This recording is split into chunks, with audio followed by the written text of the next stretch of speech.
Merhabalar, ben Huri. Huri'me Tek Mutfak'ta kanalıma ve mutfağıma hoş geldiniz.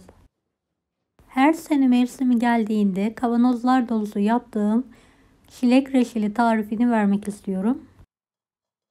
Tarifimize hemen başlayalım. Bahçeden topladığım çileklerin baş kısımlarını keserek temizliyorum ilk olarak.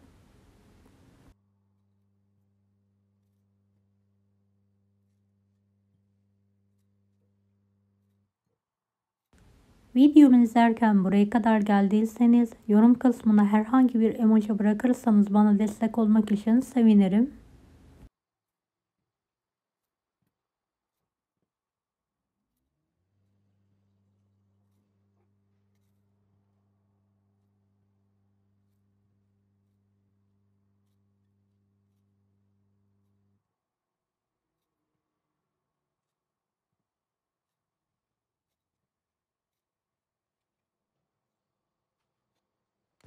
Evet, burada farklı çilekler var. Hepsini yeşil kısımlarını keserek temizliyorum.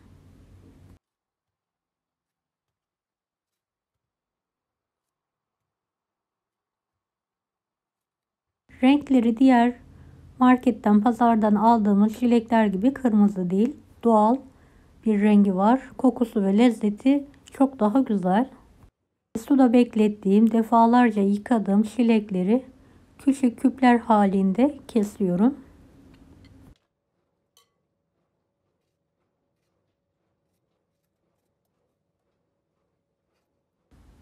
Evet, bu şekilde keserek yaptığımız çilek reçelleri daha kıvamlı oluyor. Dilerseniz bütün halde de yapabilirsiniz.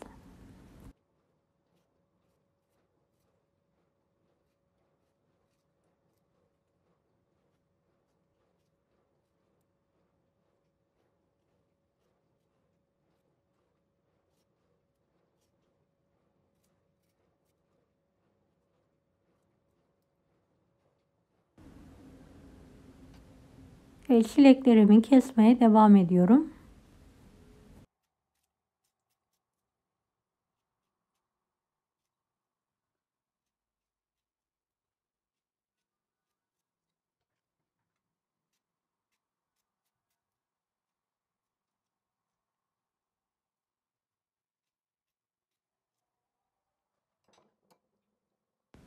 Çilekleri uygun bir tencereye alıyorum.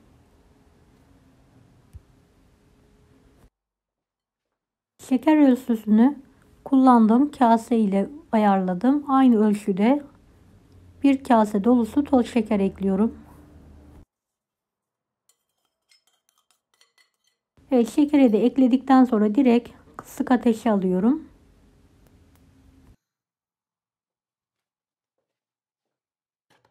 Şeker eriyene kadar kendi halinde bırakalım.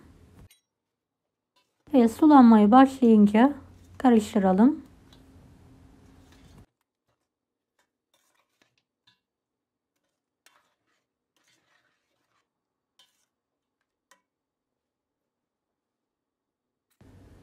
Evet, köpüklenmeye başladı. Ara sıra karıştıralım. Çeyrek limonun suyunu sıkalım. Küçük bir parça tuzsuz tereyağı atıyorum.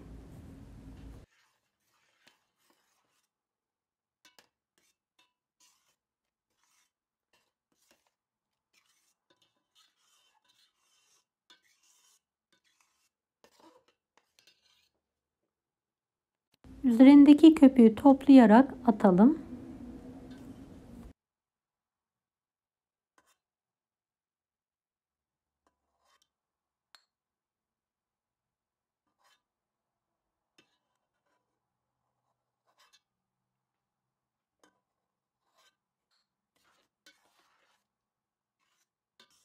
Kısık ateşte kıvam alana kadar kaynatalım.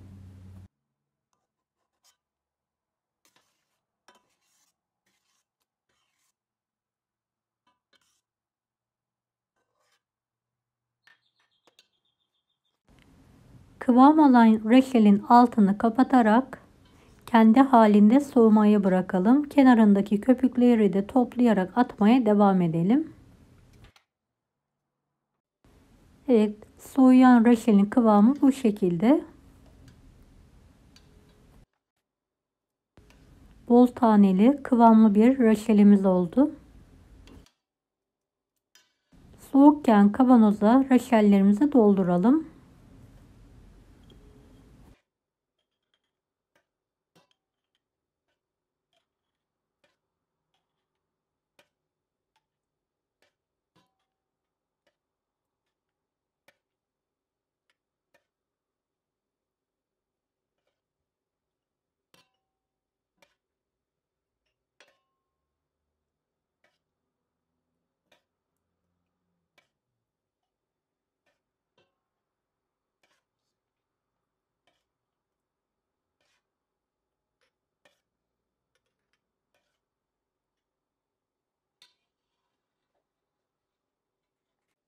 Evet, çilek reçelimiz artık hazır.